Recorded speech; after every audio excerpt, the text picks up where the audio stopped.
कोल्हापूर जिल्हा पोलीस दलाच्या पुढाकाराने आणि पोलीस अधीक्षक योगेश कुमार यांच्या मार्गदर्शनाखाली पोलीस मुख्यालयातील ट्रॅफिक गार्डनमध्ये शालेय विद्यार्थ्यांसाठी वाहतूक नियमांवरील प्रबोधन उपक्रमास सुरुवात झाली आहे। सोमवार ते शनिवार दरम्यान कोल्हापूर शहर आणि ग्रामीण भागातील विविध शाळांमधील विद्यार्थ्यांना दररोज आमंत्रित करून त्यांना वाहतूक नियम, रस्ते सुरक्षा आणि इतर संबंधित माहिती प्रत्यक्ष प्रात्यक्षिकासह दिली जाणार आहे।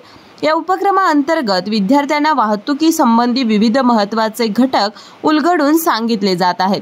त्यात सिग्नलचे रंग, झेब्रा क्रॉसिंग, ओव्हरब्रिजवर वाहन चालवताना घ्यावयाची काळजी, बोगद्यामध्ये ओव्हरटेक न करणं, विविध ट्रॅफिक साईनचे महत्त्व आणि त्यांच्या अर्थाची माहिती समाविष्ट आहे।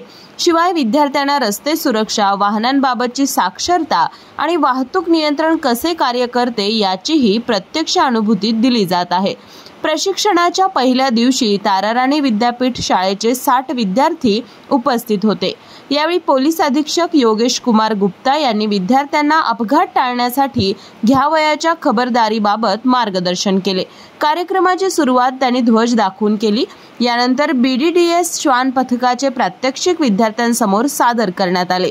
विद्यार्थ्यांना पोलीस दलातील श्वान पथकाचे कार्य आणि त्यांचे प्रशिक्षण कसे होते याची माहिती देण्यात आली।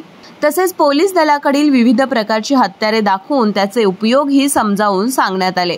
ट्रॅफिक गार्डन मधील प्रतिकृती सिग्नल प्रत्यक्ष सुरू करून पोलीस अंमलदारांनी लाल, पिवळा आणि हिरवा लाईट यांचे अर्थ स्पष्ट केले।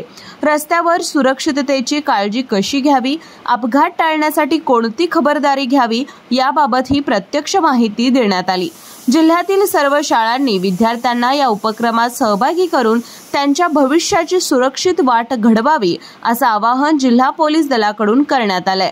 कार्यक्रमाला अप्पर पोलीस अधीक्षक doctor B Dheeraj Kumar, police उपअधीक्षक सुवर्णा पत्की, माध्यमिक शिक्षणाधिकारी सुवर्णा सावंत, राज्य कोषाध्यक्ष साळवी, कोल्हापूर चेंबर्स ऑफ कॉमर्सचे सचिव जयेश ओसवाल यांच्यासह शिक्षक आणि विद्यार्थी मोठ्या संख्येने उपस्थित होते। कार्यक्रमाचे प्रास्ताविक शहर वाहतूक नियंत्रण शाखेचे प्रभारी पोलीस निरीक्षक नंदकुमार मोरे यांनी केले, तर आभार RSPचे जिल्हा समादेशक श्रीकांत मोरे यांनी मानले।